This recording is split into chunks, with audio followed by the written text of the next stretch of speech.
Hello, friends. This is Kiki Rogers with Kiki's Best Friends Radio Show, a show that shares stories of people who have been through their worst but are now living their best. And today I am so honored and happy to be sharing the spotlight with Sarah Sowders of Sarah Sowders Luxury Real Estate. Hi, Sarah. Hello. How are you today? Tell everyone a little bit more about what you do in Sowders Real Estate. So I work primarily in the Oro Valley and Dove Mountain areas of the Tucson area. I also do work the foothills and, some other places in Tucson. But I currently am working with a lot of buyers. It's very active and busy right now in our area because we have so many people visiting the area because everybody loves the sunshine here, the mountains, and the beautiful desert landscape. So I'm out almost every day right now showing people homes, or I have several listings right now, and I'm also showing my own listings. Wonderful. And if people are looking at buying a home or have questions about buying or selling or want to speak to yourself as a realtor, how do they get a hold of you? They can call me or text me anytime, 520-305-6974.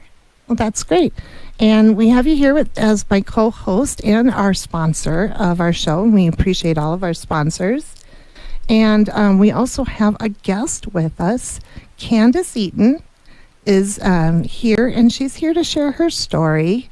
So let's say hello, Candice. Hello, Candice. Hello, Candice. All of a sudden, I just had this image of us doing the SNL bits, It's been right to that vision. Hello, Candice.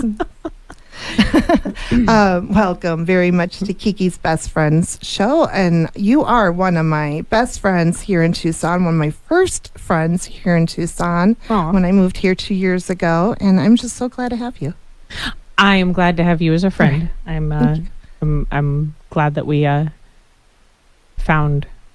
tripped over each other at the Sands Club when we did. We did, yeah. Kind of kept meeting at networking and working on the business end of things, but we've gotten to know each other a little bit beyond that through that friendship. And we have. And I just really love how you're open to coming and sharing more about that today. So thank you. Well, you're welcome.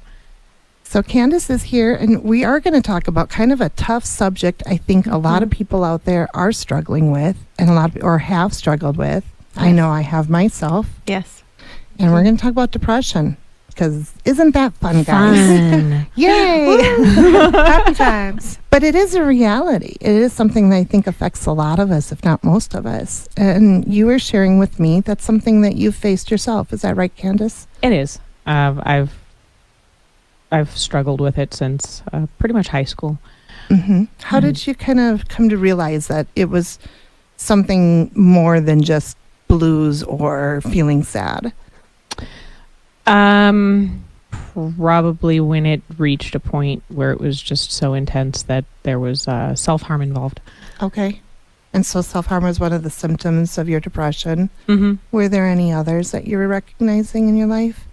Well, I mean, at the time, I don't know that I necessarily recognized it. It's that whole forest through the trees sort of thing. But looking back on it, definitely I can see that there was a lot of things that I did when I was younger that really were manifestations of that, like lots of self-destructive behavior, just hanging out with people who weren't good for me, who weren't good for my health in general, doing things that weren't good for my health in general, abusing alcohol and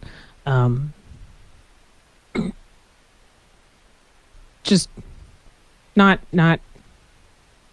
doing things that are good for you, doing things that you know aren't good for you, doing things that you know are dangerous. What do you think was driving you to do those things then? Oh boy. I sure hope my therapist is listening so we don't have to go back over this in session. Fair enough. We get real here real fast, don't we? No kidding. We just get right into it. We're gonna get 30 minutes, guys. I got ads in the middle. Right. But let's go. No. But seriously, I think it was just a lot of it was looking for acceptance. A lot of it was looking for a rush. Okay. A lot of it was just a general lack of give a darn. There we go. Can't censor that. But I get that, where you just kind of feel like, what's the point then of fighting the urges? Exactly. Like if I'm gonna feel like I'm gonna feel poorly no matter what I do, I may as well, do the thing that looks like fun right now, I guess. It's a loss of hope. That's a good way to put it. Yeah. Yeah.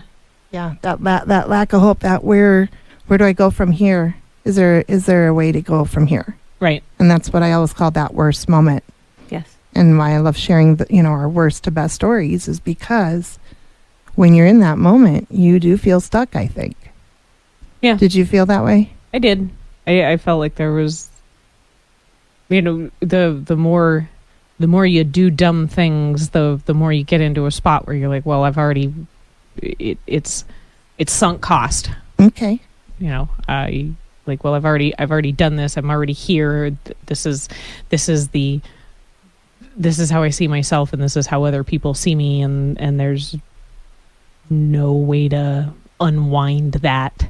You can't undo it. It's already been did. So, you may as well just keep hammering down that path, right? That's exactly what I was going to say. You're on this path. That's the way you're going, and you don't realize that at any moment you can just turn around and walk the other direction. Right. And so you're just stuck, blindsided, you're just like those horses. You can't see the other side. Right. You're just going forward on that one path. Mm-hmm. So how did you remove those blinders? How did you start looking for a difference? I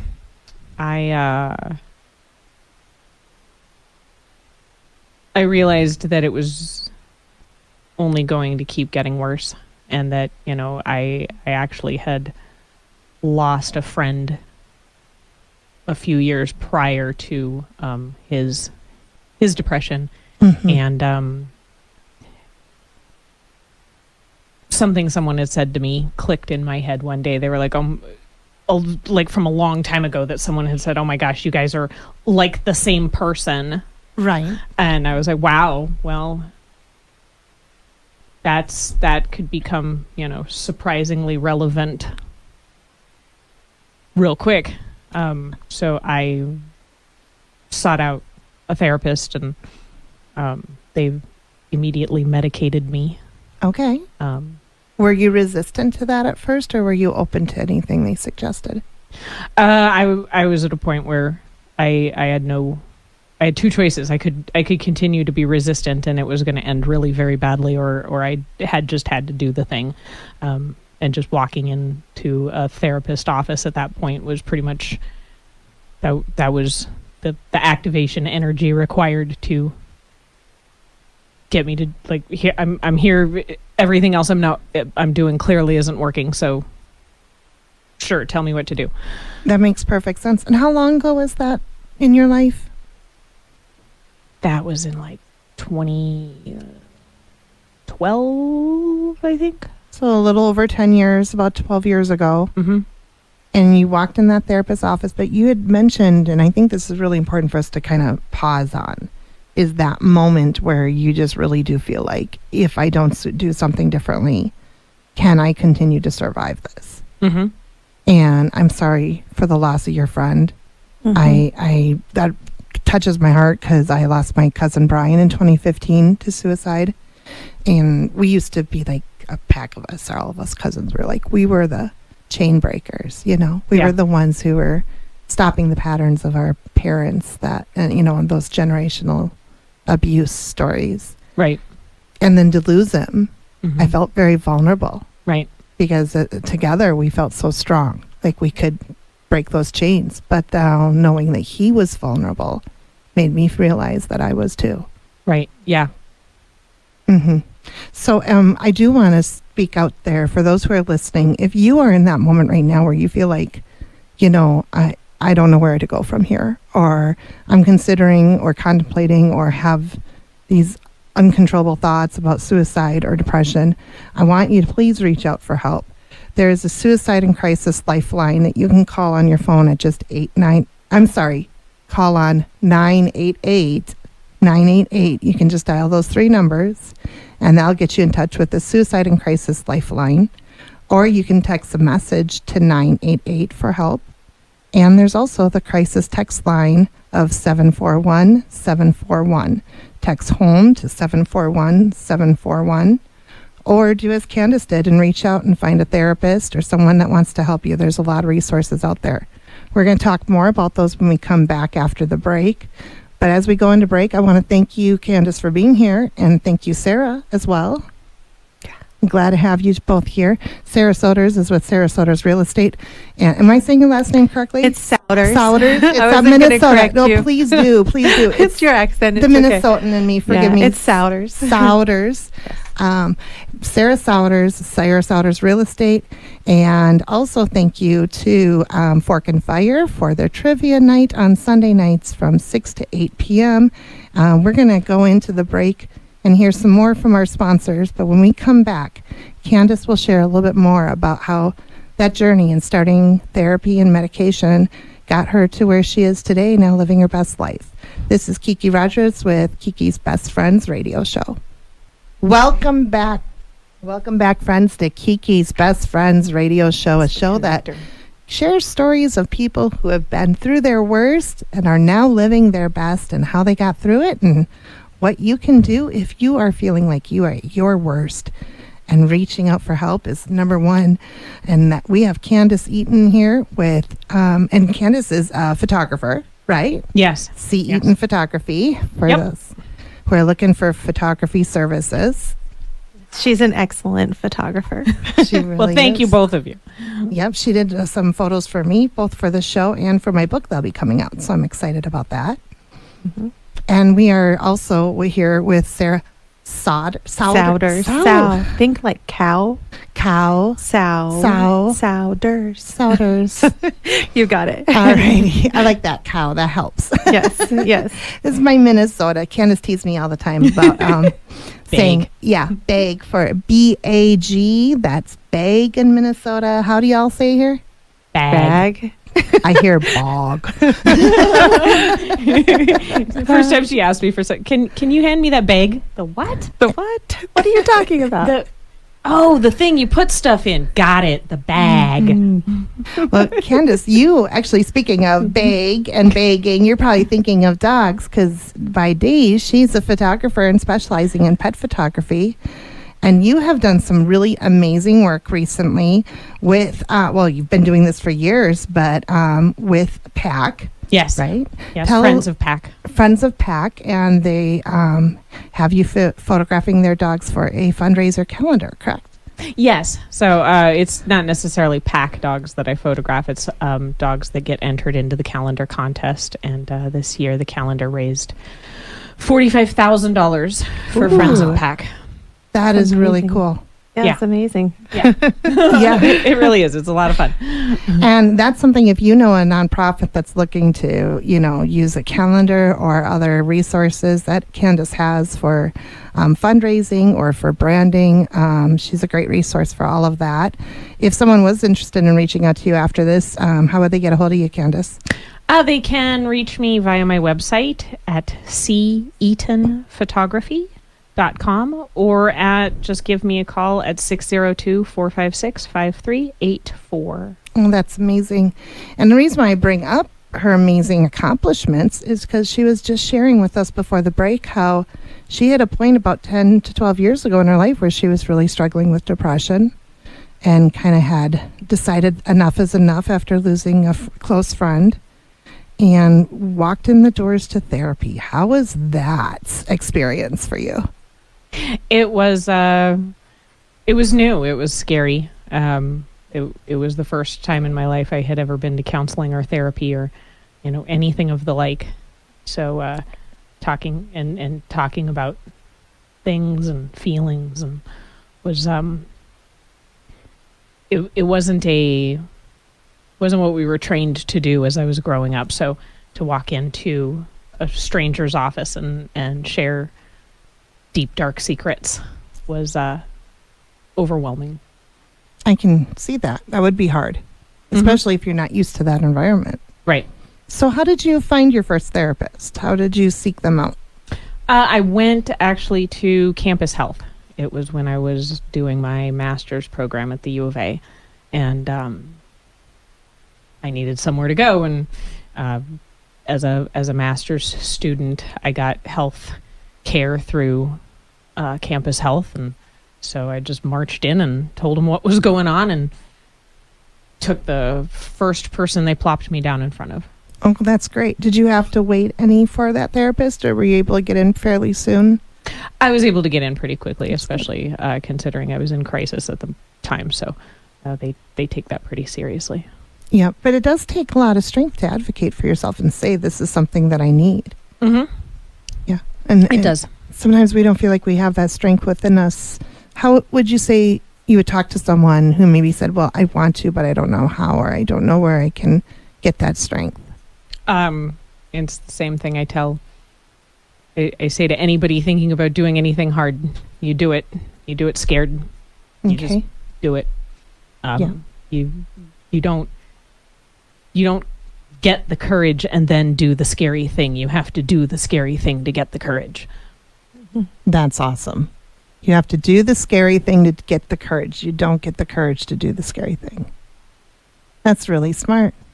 So if you're out there, anyone, and you're feeling scared, please just remind yourselves, you can go get help. There's help out there. And after going through that therapy process then for you, tell us about some of the things you learned about yourself, or things that you were surprised to discover in that journey. I learned that I was very codependent, and that a lot of my when things got really, really bad for me, it always somehow revolved around my codependency, and a lot around romantic relationships. So I just got rid of those. Okay. I stopped dating. I was like, this isn't working for me. We're not going to do that anymore. So I stopped dating. I quit drinking alcohol. My first goal was like to see if I could just go for 30 days without drinking, and that took like 4 months to get to 30 straight days. So it's hard to do. It was. And then after that, it was like, well, I did 1 month. Let's see if I can do 2 months. Let's see if I can do 3 months. Let's see if I can do 6 months. And before you know it, it was 3 years. And I was able to develop some healthier habits, and replace the self-destructive kind of behavior with more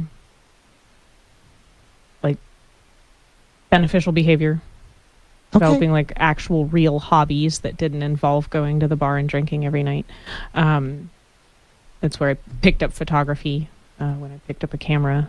I picked up mountain biking. I picked up road biking. I picked up all kinds of fun hobbies that I never knew I would have liked if I hadn't stopped doing things that were taking up my time that were self-destructive as well. So, Sarah, I see you nodding over there and smiling. You can relate to that, huh? Yes, and I find that it's not just getting rid of a habit, it's replacement, like you said. It's replacing those habits that you've gotten into with new habits that are healthy. Right. Where you start making those appropriate choices, looking at yourself as having value, and making the choices to build into you and increase your value as a person rather than decrease it. Right. And that's what you did. That's amazing. It's amazing listening to your story. And all I can think is bravery, courage. You're a light in the darkness for so many people right now, sharing your story. And I think that's beautiful. I hear that, and I see that in you. I hear that about myself a lot, and I don't see it in myself at the same time. Is that something you still struggle with, accepting that you're a brave and strong person? Yeah. Yeah. I mean, when I look at it, like when I was thinking about what we were going to talk about here today and how we were going to chat, like I literally sat and wrote down, what are all the crummy things that have happened to me in my life, and what can we talk about, and what is appropriate for the radio. And and then I'm looking at it and I'm like, I mean, there's people out there who grew up in war-torn countries and, you know, have just really had nothing but a bad hand dealt to them. And I'm like, yeah, I got these handful of things, but is it inspirational or interesting or to me it's just my life. It's just another day. It's just another Tuesday. But I think when you're being vulnerable and you're being honest with yourself and who you are with others, I think when people see that authentic self of you, they see that bravery and those strengths that we don't see in ourselves a lot. Yeah, and I think it's easier to see in other people. It's because, again, it's the forest through the trees kind of thing. Like when you're in the middle of it, when it's just your life, and I just did the next right thing. I just got up and went to Campus Health that morning. Like I didn't do anything particularly spectacular. I just walked in, and from inside looking out, it just looks like I just did another thing. You know, when I talk to you and I look at you and your story, and I think, man, that's a woman she's really been through it, and she's really overcome some stuff. And, you know, to be standing here today and as strong and resilient as she is, like, that's inspiring. You know, and I see that in you, and I think we can all see that in other people. Just exactly. For us, from the inside looking out, it was just another thing. I just took the next step. It wasn't that exciting. And that is exactly why I want to do this show, is I want people to know, if you feel stuck, if you're feeling depressed, if you're feeling like you're struggling with an addiction, or just that your life is not on the track that you want it to go in, you can make a change. You don't have to be strong. That strength comes from your actions, right? It's just one more step. It's just a step. And how's life now? In 30 seconds, how would you say things are different or better now for you? In 30 seconds, let's see. Things are, I still struggle every day. It's like, you know, it'll always be a struggle, but it's something that I recognize more easily now, and have developed some better tools for dealing with. And I can, and I recognize now that all I have to do is make a different decision, take a different step, or just keep taking another step. And that I can get through it. I've gotten through 100% of the bad days I've had to this point. What's another one? I love that. And again, I can't stress enough for anyone listening, if you feel like you are struggling with depression and need help, the Suicide Crisis Lifeline is the number 988. You can just dial 988, or you can text 988, or you can also text the crisis text line 741-741. Thank you, Candice Eaton, for being here. Candice Eaton, I always want to add an S on there. And Sarah Sowders. Yes, Yay! you did it. I did it. Winning. One of these days. Thank you for being here again, Sarah. If someone wants to talk to you about real estate, how can they reach you? They can call me or text me at 520-305-6974. This is Kiki's Best Friends radio show. Please tune again next week or buy your podcast. Be the best you that you can be, because nobody else can do it better than you. Have a good week, friends.